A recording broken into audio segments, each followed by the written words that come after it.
In the unfortunate event of a car breakdown that leaves you stranded, it's very useful to have a kit of tools and supplies, which you should keep in your car at all times. An emergency kit can mean the difference between being stranded waiting for help and being able to get right back on the road. Here is a list of important supplies to always keep in your car.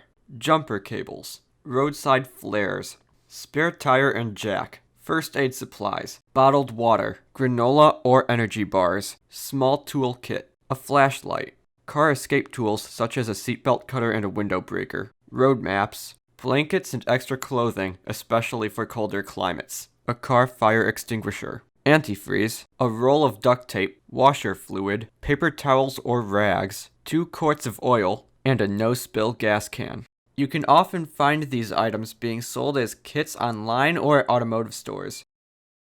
If you find yourself stuck on the side of the road and can't receive immediate help, a kit containing these items will prove very useful.